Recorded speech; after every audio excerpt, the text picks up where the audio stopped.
It's not because of you. It's not. It's because of Uncle Charlie. It's because of Uncle Charlie. I just can't be there with Uncle Charlie, man. You don't even have Uncle Charlie. Right. Hello and welcome to Ruggles Round Up. This is our section of Elevated Mission podcast where we dive into all things sports and give our insights. Welcome, Ian. Excited to be here hanging out with you today. Yeah, I'm glad to be here. Excited to talk about some big-time football stuff. A lot to talk about in the college football scene, as there has just been a lot of big things being announced over this past week, as well as there's a lot of good, just end-of-season action for the NFL as we're coming down to the last few weeks, as we should have some good topics to talk about. Absolutely. The hot topic of the week, of course, is CFP. We've got our Final Four. The last time we'll have a Final Four because we're going to a 12 team system next year. But D1, college football, and there's a lot of controversy. Probably the most controversial Final Four that we've ever had. Let's dive into that. I mean, the obvious snub, Florida State, but I think there's some other snubs and there's some other things to talk about, nuances with this. Let's get our reactions and our predictions for what's going to happen here in these games. Oh, obviously, the big reaction for me is going to be for Florida State there's two sides to this coin where I really like Florida State, and I want them to be in the college football playoffs. As two guys who have played college football, you understand what kind of passion goes into a 13-0 season, what kind of drive and work ethic has to go into that kind of team. And as one player getting knocked out of the team, you don't feel like you're out of chances of winning those games. You feel like I just lost 1 of 11, and we're going to go out there and we're still going to put on good football. So I know that's got to be devastating for Florida State. I don't know if you saw that just really heartfelt tweet from their quarterback, as it was Jordan Travis, as he wrote about how he just felt like he wished they could have more games to show off that they're more than just the quarterback. And I'm sure that's what the entire team is feeling like. And I completely agree. They should be in the college football playoffs. They're 13-0. They won in a Power 5 conference, and so they deserve to be in my top 4.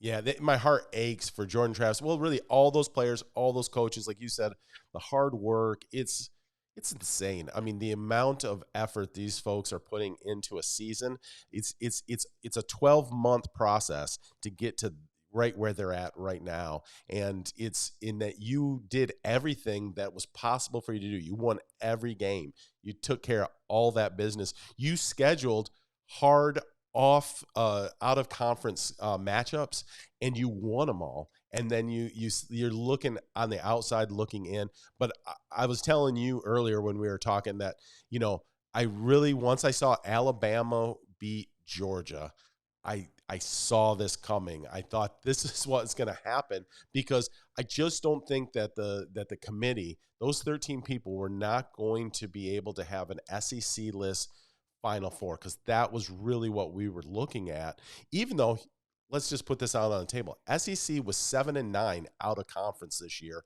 They were not the dominant conference that we've come to know this football season, but people are not ready for that. No SEC team. You've had back-to-back Georgia champions. They had to have the team that just beat Georgia in the playoff, and then they couldn't do that without putting Texas in, because they had won the head-to-head matchup in Tuscaloosa. They just weren't going to allow that to happen.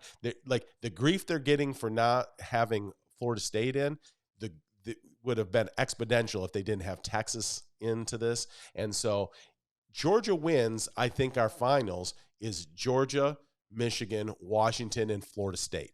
Florida State's in if Georgia wins. I think the reason Florida's not in is because Georgia got beat by Alabama, and then they wanted Alabama in that Final Four, and that meant they had to bring Texas along. Oh yeah, you could even argue that you just changed the coach to Deion Sanders and to that Florida State team, and the same exact situation happens, the same injury, same everything, and they still make the playoffs just because the college football team goes, well, we want to have Deion Sanders in. It feels like it's just for show is the reason why they're fitting Alabama into this squad, is because they want to have a more interesting team. And I agree with them that Alabama is probably the better team team between Florida State and Alabama. But I've watched many years where I've thought teams were better than other teams. I've watched many years where Georgia loses in the SEC championship game and they don't make the college football playoffs. They end up in that 6th or 7th place spot, even though they're better than the Notre Dame that ended up making it, or Yeah, whatever, 4th team that made it in those, different matchups, Cincinnati or whatever it is. And yes. so I think that there's a lot of times where we watch record go above the better team. And I think Florida State just ended up getting in a bad situation where there wasn't an SEC team to put at the top of the list, and so they had to try and fit one in at the bottom. And Yeah. Florida State ended up getting kicked out because of it. Well, 100%. And here's the untalked abouts, right? Is Georgia 29 games straight. I mean, I think in all of Nick Saban's tenure at Alabama and how great that has been, probably the greatest run of all time in college football history. He never had a 29 game win streak like Georgia just put up, and they lose one game in the championship to Alabama by 3 points, and they are out of the playoffs. And then you can look at Ohio State. Ohio State only has one loss on the year. It's to the team that we've got in the playoffs ranked number 1. And again, it was a competitive game, went back and forth the whole time. I mean, how do you not have them in the playoffs either? This is why we need 12 teams, but it does make for an exciting Final Four and a lot of good conversation. Oh, it's going to be great. I think some of those bowl games outside of the Final Four are going to be really fun to watch, as well, as there's a lot of times where I'm not interested at all by these bowl games. And this year, I am so interested by the bowl games. I want to see Oregon. I can't wait to see Ohio State. I know there's going to be a lot to prove in a lot of these bowl games, as a lot of these teams want to make a statement saying we should have been in the Final Four. And so I think Right. everyone's glad to see it extended out. What are some of those teams that you're really looking forward to in that extended out playoff situation that maybe are missing this year that you would have been excited to see this year if we did have that 12 team opportunity? Well, obviously, the quick one that you can point at is Georgia versus Florida State. I mean, how do you not interested in that matchup? Florida State opens up as a 14-point dog in that game. Like, you talk about, I mean, the disrespect by Vegas as well on Florida State, just saying without Jordan Travis, you guys can't compete. I mean, that is a big point differential, and so it's going to be interesting to see two teams that I actually really like and root for, so I'm going to be glued to that game. I hope it's actually competitive, but, we'll see. It's going to be really hard for Florida State without their top QB to win that, but you know what? Their number 2 QB is going to have a month to get ready for that game. Another one I'm interested to watch is Liberty. Liberty now playing D1 football. They went undefeated on the season. What can Liberty do in a bowl game? I'll be there for that. I'm interested in that one. Those are probably my two that I'm most excited to watch. Oh, for sure. I would definitely be excited to see those kind of teams get into the playoffs just because they deserve to. I think Oregon also deserves to be in the playoffs. They have two losses to the number 2 team in the nation, and they lost to that team by, I think, a total of, less than 10 points in both Yeah. those games added together. And so it is, Oregon, even though they're at the number 8 spot, they're very, very close with the number 2 team. And so I think all the way down, you could get 12 teams that are all very competitive, and it could turn into just a really fun, postseason for college football. Oh yeah, I mean when you talk about a 12-team, tournament, look at Ole Miss, look at Missouri. Like there's a lot of teams that could on any given Saturday, right, can come up with a win. I mean, you're talking about 18 to 22-year-olds out there playing football, and well, not when Stetson was playing for Georgia. They were talking about 27-year-olds, but in general, you're talking about 18 to 22-year-olds.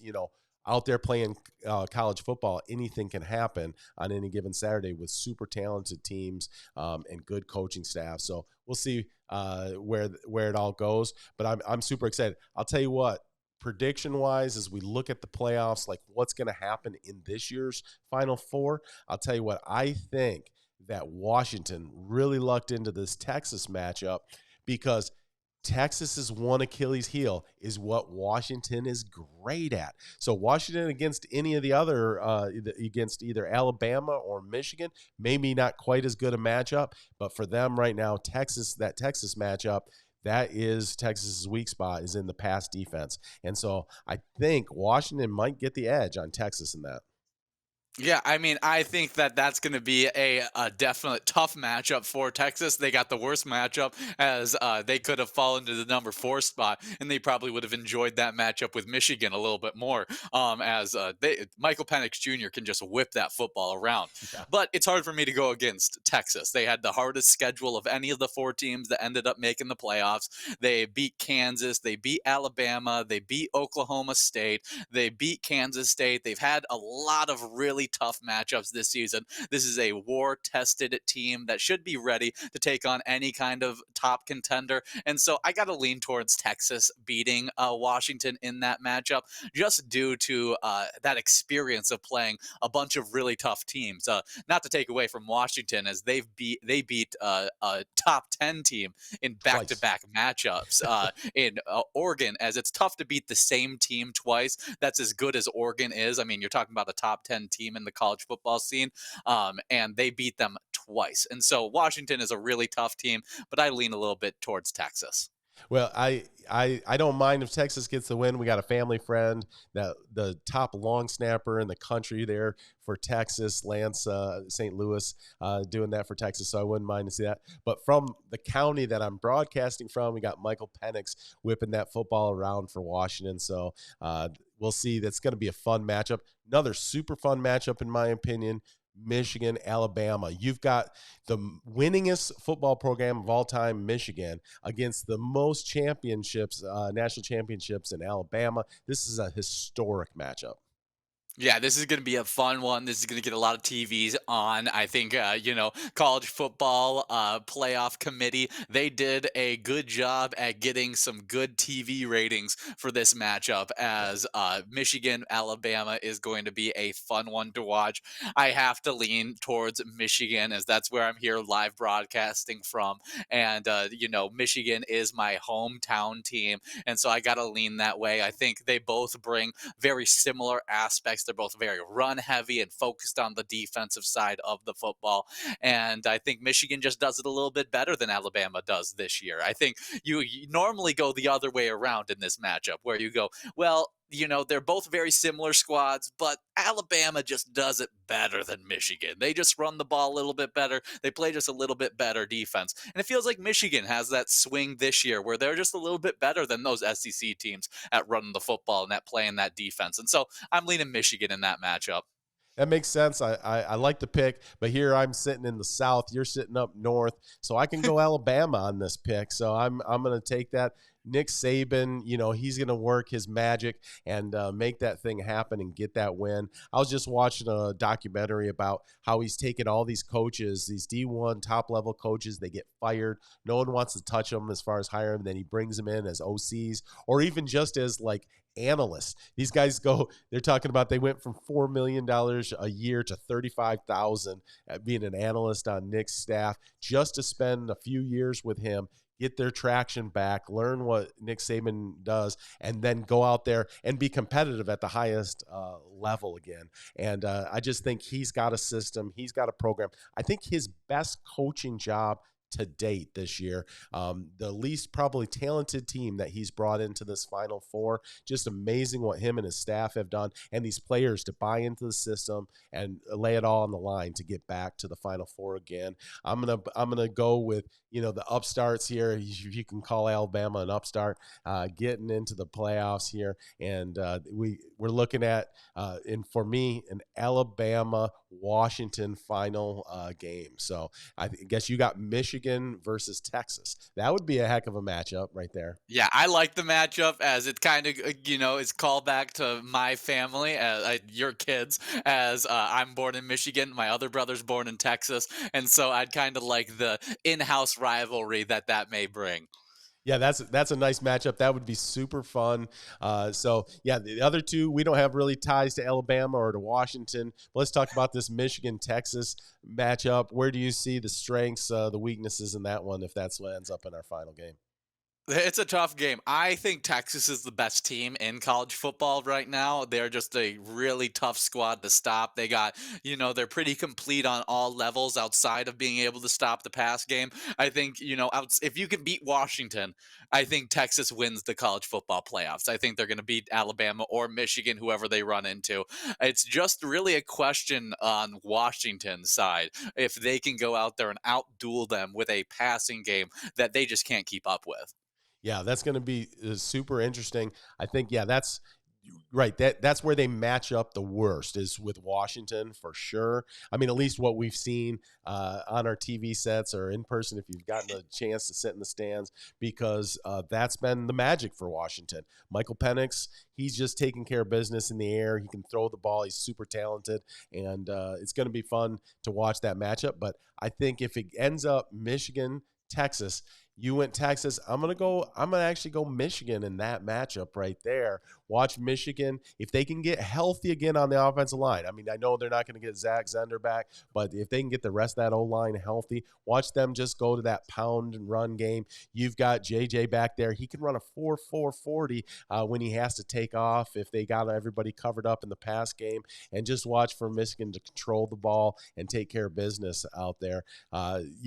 Yes, I know Texas has played a very strong schedule. Looked good other than in that Oklahoma game, but watch for the Blue to get it done against Texas if that ends up in that final matchup.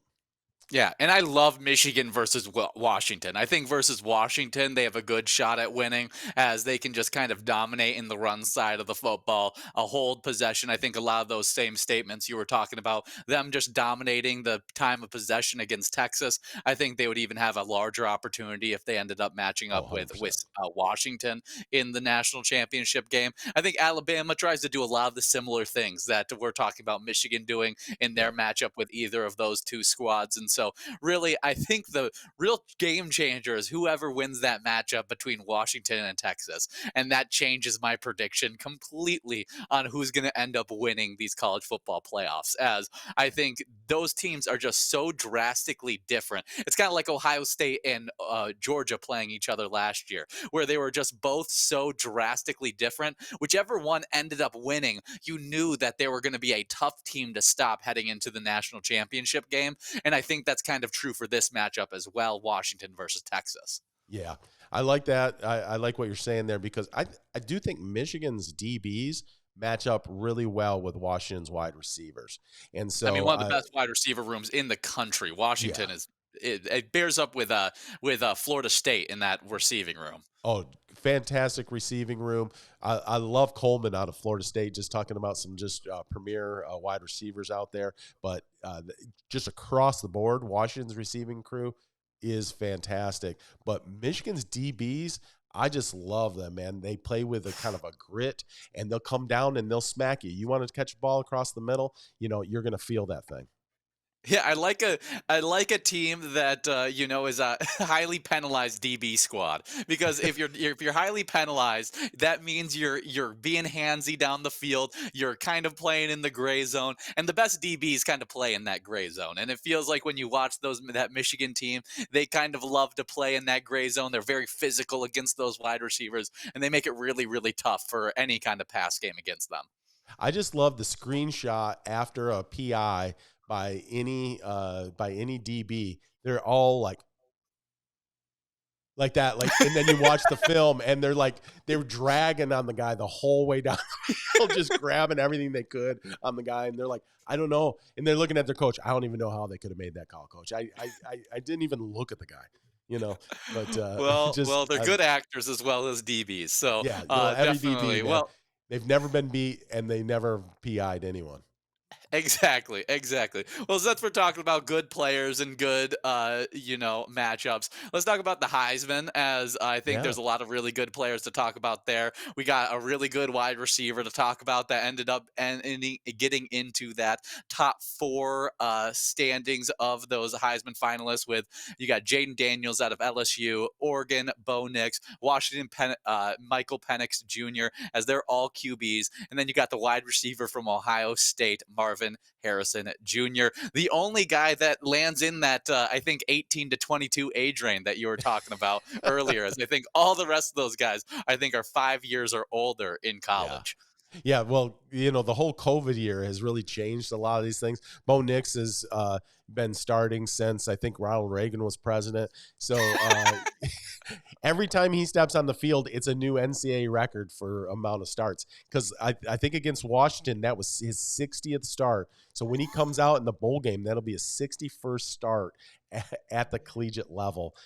Just unbelievable. And he's going to come in a full product, whatever he is to the NFL. He's going to come in as a product that has been fully matured at the college level. So many times you get a guy and he's had like 13 starts, I mean, this guy is going to have 61 starts coming into the NFL level. It's going to be interesting to see how that pans out for him. But yeah, we're talking about some great talent. I don't know if a non-quarterback can win it, but I think that Harrison's probably the most talented college football player right now in the game.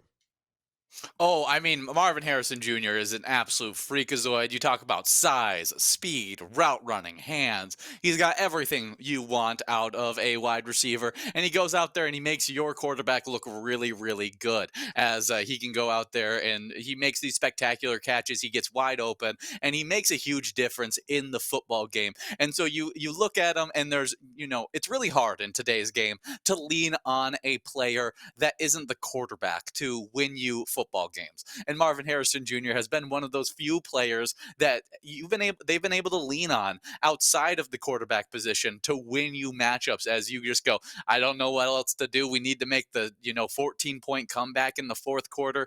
Chuck it up to Marvin Harris Jr. 3 times in a drive and get you down the field. I mean, that's what Yeah. he does for a team. And so I love him being up there in that squad. I think he's got a real argument for winning the Heisman, as I think, I just love the argument of the non QB winning it. Yeah. But I think these QBs are really good as well. I mean, just while we're on Ohio State, just talking about that, amazing. This is a portal question or a portal conversation, but Ohio State's QB now in the portal, leaving Ohio State. If you don't get the win against Michigan, you're gone, and that's basically what happened to this young man. I mean, he struggled a little bit throughout the whole year, but man, once he got that loss against Michigan, he's in the portal. That's a tough challenge for any high school quarterback trying to compete with him for a starting role. He's just went only one loss on a season starting as Ohio State. He comes in again as a ready-made product. He's kind of like a Bo Nix, coming out of Auburn, going out to Oregon. You get a guy that's got the experience. Now you get to work with him a little bit more and see where he goes. But yeah, just amazing how those matchups go. I get it though. I mean, I don't know who has that conversation with the young man and tells him, hey, you better enter the portal because we're going in a different direction. But I mean, Ryan Day, he needs a win against Michigan, and it didn't look like Kyle was going to get that done anytime soon. So No, that was definitely a tough loss for him as a quarterback. As losing Ohio State as a squad is they just put out wide receivers in an offensive system that works for QBs yeah, at the college level, and I think that it's also a tough loss for Ohio State, as I yeah, think they're going to be missing that guy when it comes down to picking out a quarterback this upcoming year.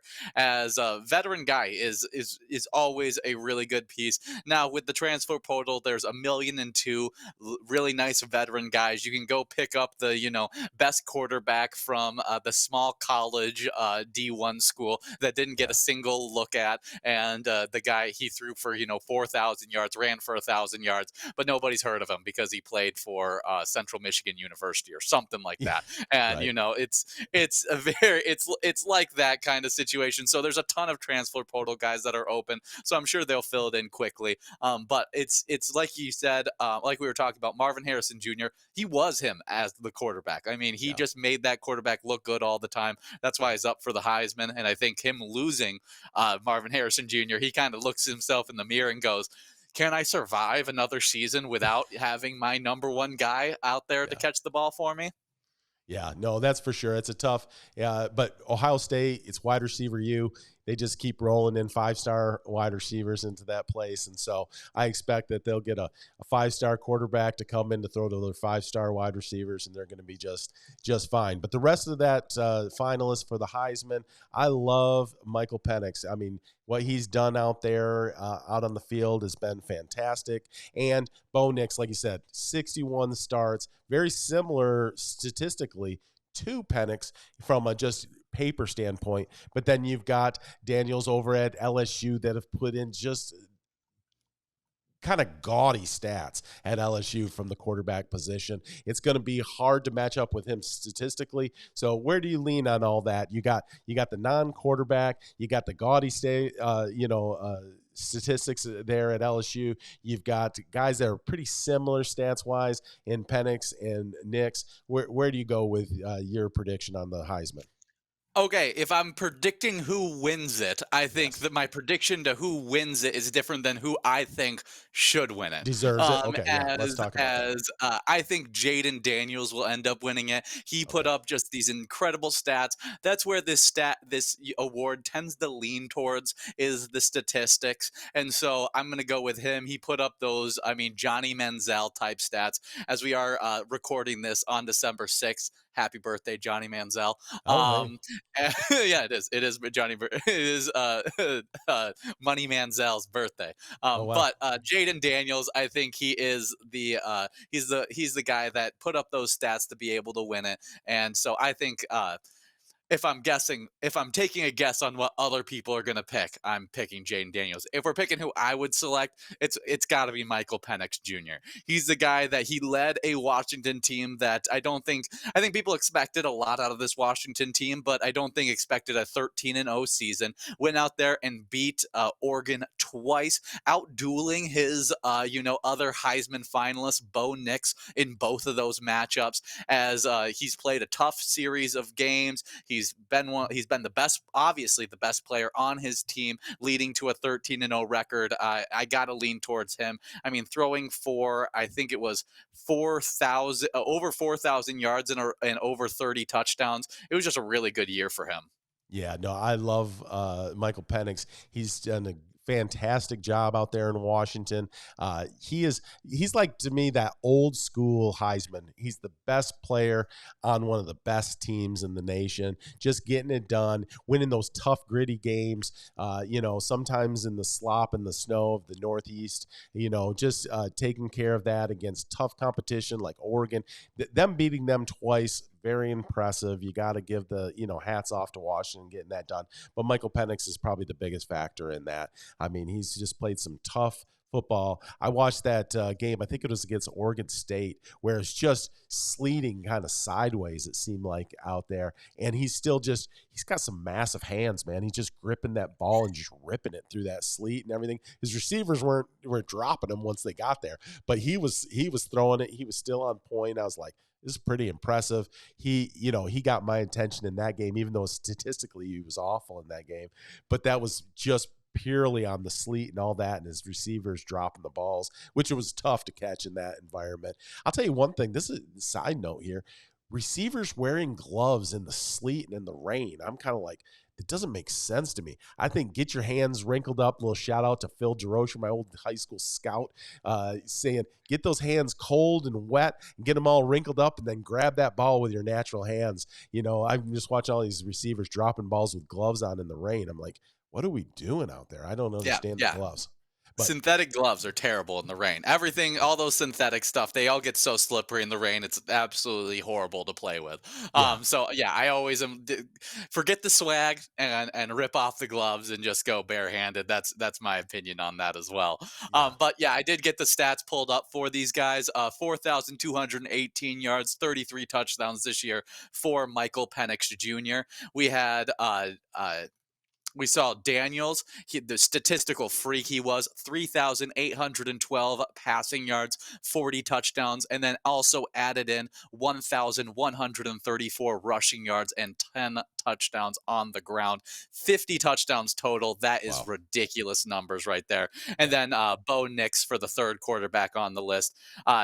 4,145 yards and 40 touchdowns. What makes him a really fun NFL prospect for me was he completed 77% of his passes. And Right. so that's a really high percentage. I like that kind of guy for maybe a backup, fourth round, fifth round pick in the NFL. Not my Heisman pick, but I definitely like him as an NFL prospect. Yeah, I think where he was back when he was at Auburn to what he's developed into today as a quarterback, I didn't think he was a NFL prospect at all.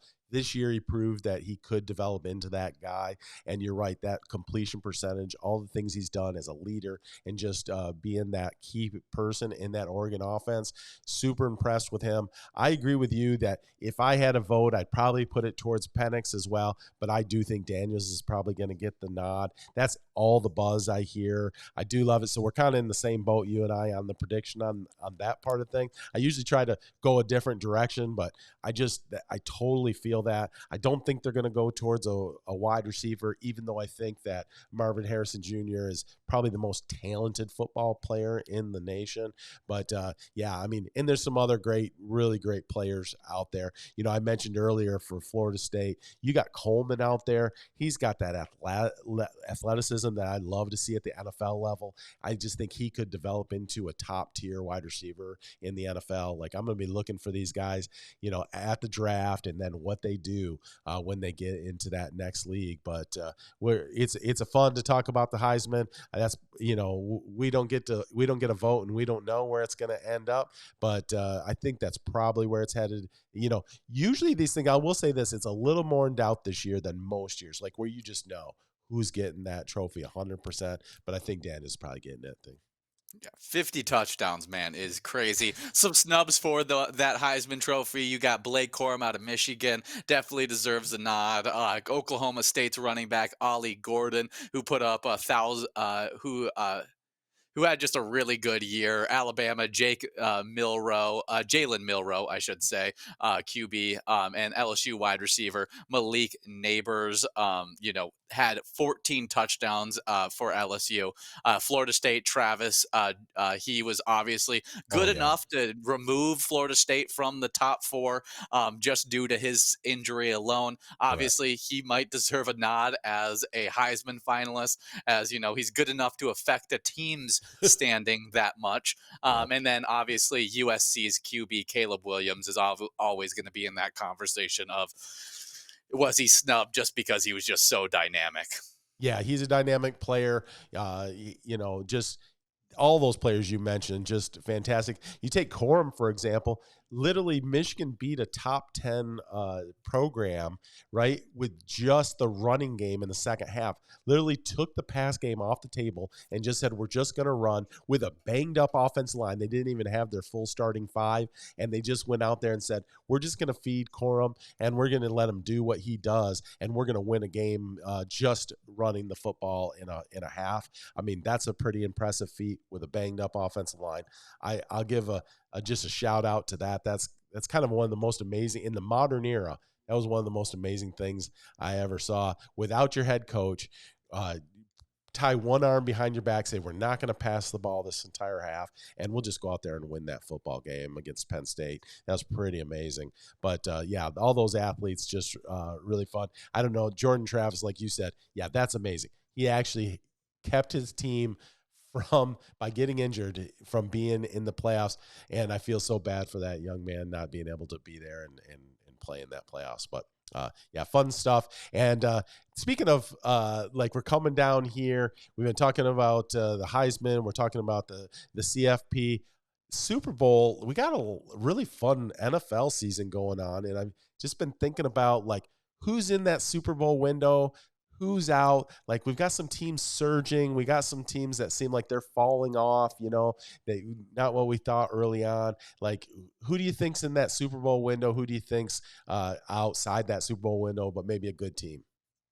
Okay, we'll start off with some of those number one seeds in the NFC and AFC: Miami Dolphins and Philadelphia Eagles. Both very similar teams in a sense, as they're both kind of teams that we've seen beat up on the bad teams and then struggle against the good teams, and maybe not look as dominant as we necessarily expected them to look in some of those tougher matchups. And so they definitely have some question marks on them. I love the Dolphins offense, and I love the Philadelphia Eagles defense. I don't know if I love their other side of the football all that much. I Yeah. think I really enjoy Miami Dolphins because they have some of those veterans on the other side of the field. You got Jalen Ramsey as well as Howard as your DBs. I think they can go out there and make big plays for you. And in those big crucial moments when pressure gets high, they're the kind of guys that don't feel that pressure. And so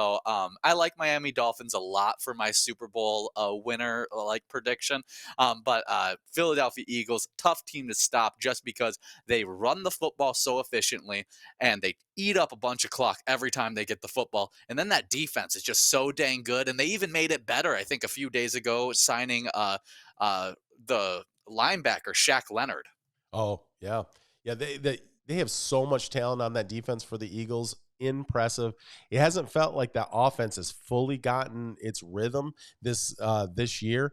Interestingly enough, like they just until this last week against the 49ers, they felt like they just squeezed out wins. Like they just keep on squeezing them out where you're like, "Oh, that was really ugly," but they somehow get a win.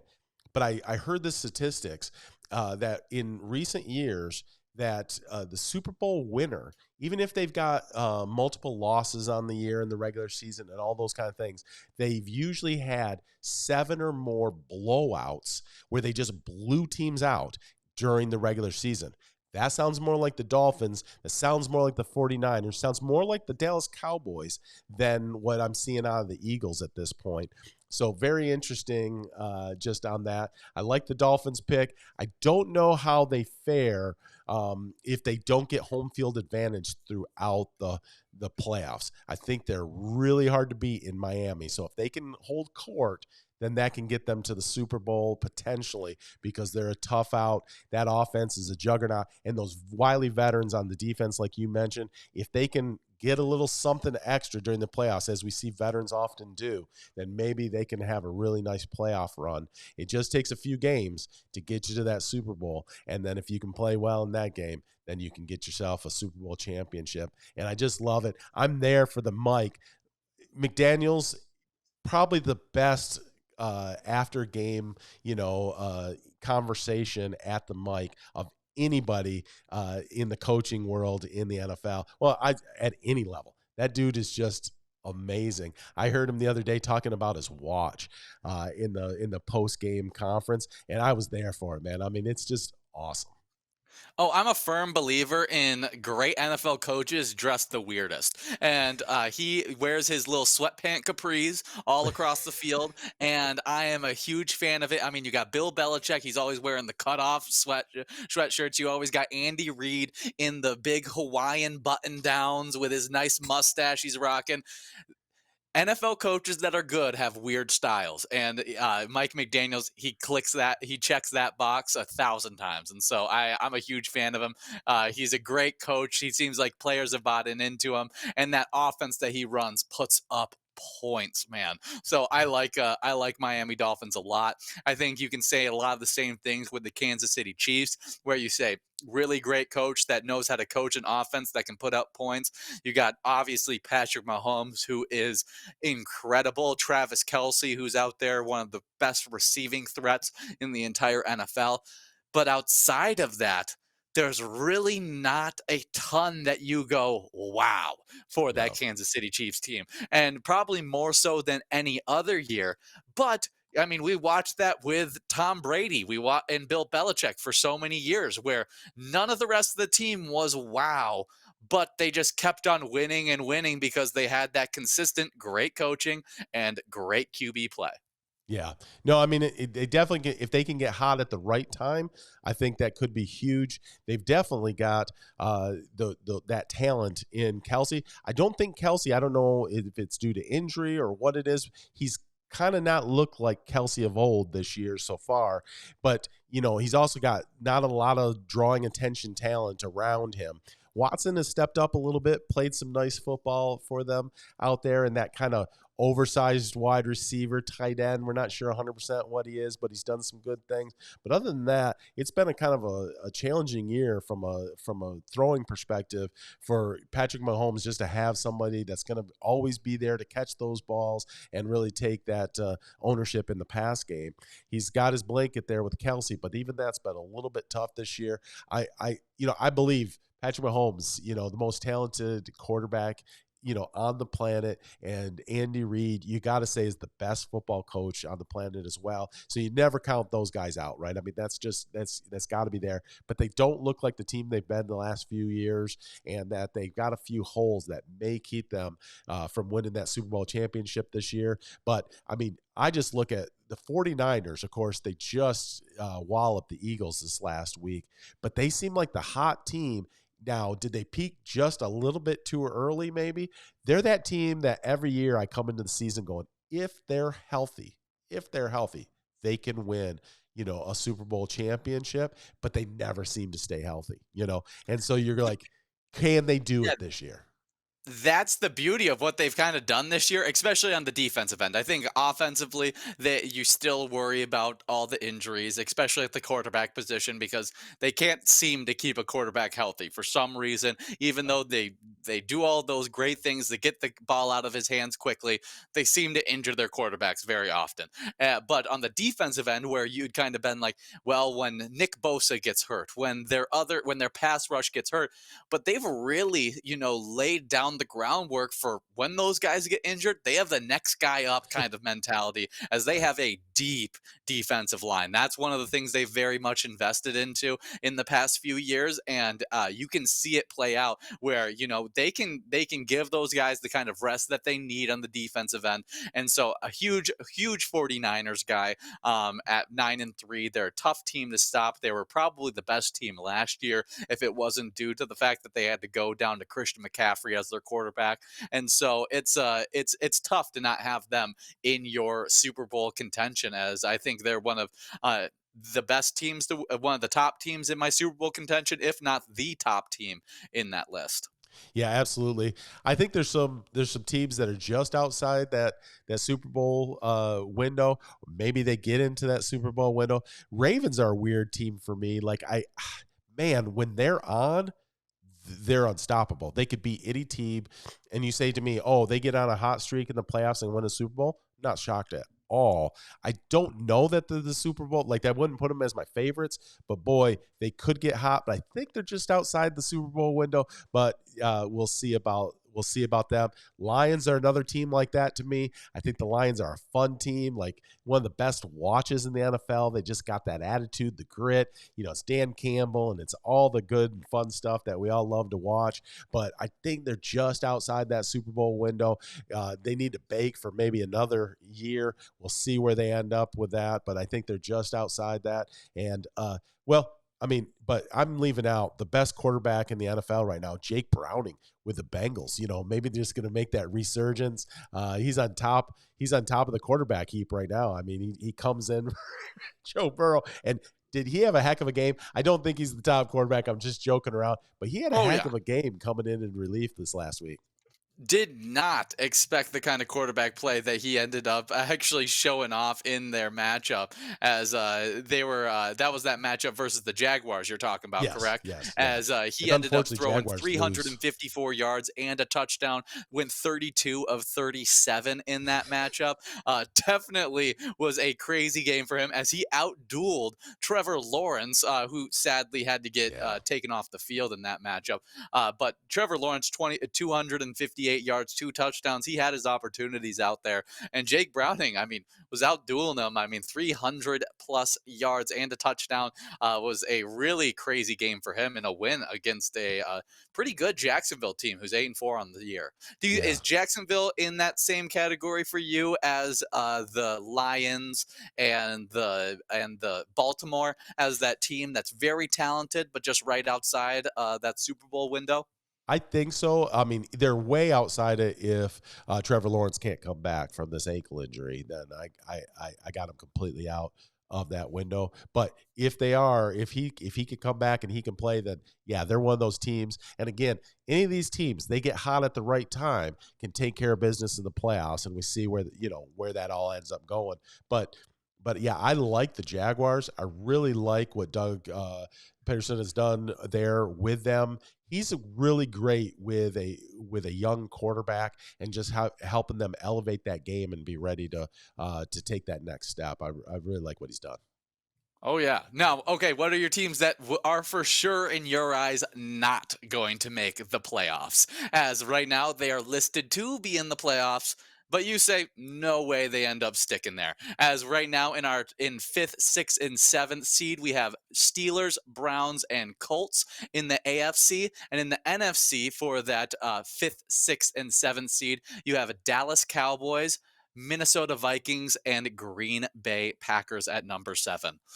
So, which one of those teams? I'll start off with my team, as this is a team that I actually cover all the time. As Minnesota Vikings, I'm always talking about. There's no way this team ends up making the playoffs. They are 6-6 right now. 2 of their matchups are against the Lions, and I think they don't win either of those matchups. And kind of the situation that, as a fan of the Minnesota Vikings, the worst situation came to fruition, as Joshua Dobbs was looking great in his Yeah. first few matchups. And I watched those matchups and I went, this feels very gimmicky. Is this going to be one of those situations where they get a little bit of film and they figure him out and they kind of can just shut him completely down? And that's what it's looked like in the last 2 weeks for those Vikings. I think it's going to continue on. They end up dropping out of that standings, as we probably look to see Rams, maybe Seattle sneak into that spot.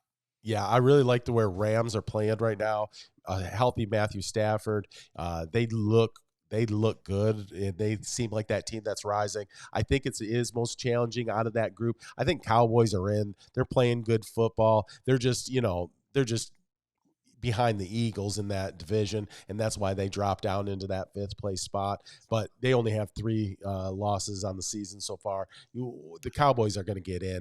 I think the Packers, man, they look like an inspired team currently. What they've done with Jordan Love this year, super impressed with. I'm a believer that pains me to say Cowboys and Packers are getting in. Like that's the most painful thing for me to say in my football experience, but I'm going to go ahead and say it because I think both teams are, too many blowout wins that the Cowboys have done. They're going to be in the playoffs. The Packers, they look hot at the right time. The way they played against the Lions, I was super impressed with that game, and they just every week they're playing good football. The team that I would be surprised if they make the playoffs goes on the other conference, and that is the Browns. You're down to, I don't know what quarterback is this. Their seventh string quarterback. I don't know where they're at in that depth chart, but it's not good. They've got a really nice defense out there, but I just don't see, when you don't have a quarterback to roll out there and play some football. I just don't think you're gonna sustain that. Although the Steelers are not in much better situation, I think they're rolling out with Mitch Trubisky. So I mean, both those teams I think are in great jeopardy of falling out. Kind of like the Vikings, you lose Kirk Cousins. That's not good. The Dobbs experiment looked good for a little while, and I was rooting for him. Here's a super smart guy, great person off the field, all those kind of good things. Just wasn't sustainable. So we'll see with the Browns and the Steelers. I got more faith in the Steelers because they got the pedigree. They know how to win. They know how to get to the playoffs. Browns, they seem to know more about how to lose. So I think the Browns are falling out of that. Yeah, I probably swap my opinion on this as I think the Browns get a little bit better of a end of the situation schedule for themselves. They go up Okay. against the Jags this week as they're missing Trevor Lawrence. If Trevor Lawrence doesn't play, Yeah. that's a huge up in their chances of winning. Then you Yep. got Bears, which is they're already going to try and make it a defensive matchup against the Bears will, Yeah. and I think that Cleveland can win that defensive matchup. Then you're getting down to the end of the season where Texans, they're going to be trying to play for that playoff spot as well. Yeah. That's going to be an interesting matchup. I Jets, love they the just Texans. struggle. Uh, the Jets just struggle without having that quarterback to play for them, and so I just don't see them. And then you got Bengals ending off, and unless Jake Browning can keep on having these 300-yard performances, I don't see them, having a real struggle against the Bengals as well. So I think they have a little bit of a better stretch than what we're seeing out of the Steelers, who are going to end up playing Patriots, Colts, Bengals, Seahawks, Ravens.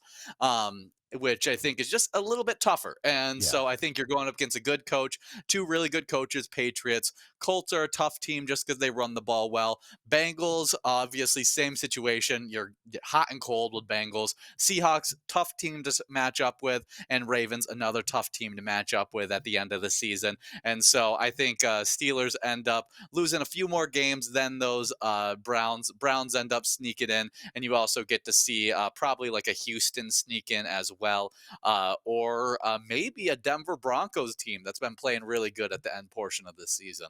Yeah, I wouldn't be totally shocked at Texans or Broncos really playing some nice ball at the end of the season. Texans really a fun team. Really love coaching staff, young quarterback. You really got some fun stuff happening there. I'm a believer in what they're doing in Texas so far. So that's fun to watch on a franchise that's been down for a little bit. And so looking to see, that would be fun if they made the playoffs. I don't think they'll make a deep run or anything, but I think that would be a Yeah. fun team. And the Broncos, I mean, that's a fun story too, with Sean Payton kind of resurrecting what's been a proud franchise that's been down for a little bit.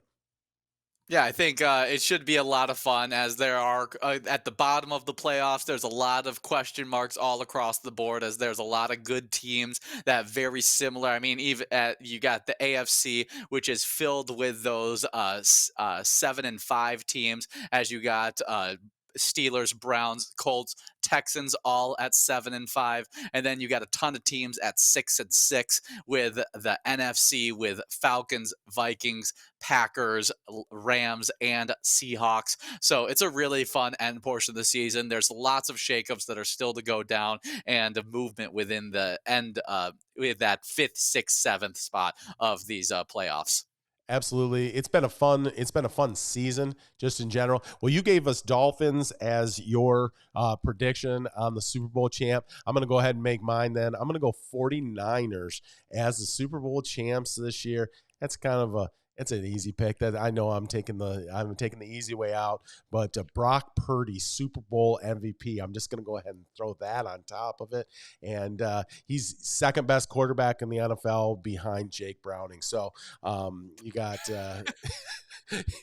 Brock You're Purdy, ridiculous. You're ridiculous. Mister I do want to add in, though. I do want Irrelevant. to add in. I do Uh-huh. think Brock Purdy should be added into the Heisman conversation as he's going to keep on putting up really crazy stats, and he's going to be, if we're throwing Jalen Hurts into the Heisman conversation, I want to see some more Brock Purdy conversation in the Heisman talk as well. So You I'll talking leave it about the on that.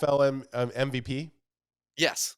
Okay, you said Heisman, so I thought we were Oh, throwing Brock Heisman. Purdy Oh into the gosh, Heisman. bad, bad. I was all for it. He's a young man. He should get a chance at the Heisman too. I mean, if you're comparing them to Bo Nix, Michael Penix Jr., and Jalen Daniels, I mean, they're all 25, so they He may be younger than him. I had to look up what Brock Purdy's age is, but he may be younger than them. Well, it's been super fun hanging out with you, Ian. This is what we do, whether we're on air or off air, just hanging out, talking football. Well, thank you to you listeners for watching and listening to another edition of the Ruggles Round Up. We had so much fun talking today, and we have so much to talk about next week. Don't forget to like and subscribe. We'll see you guys next week.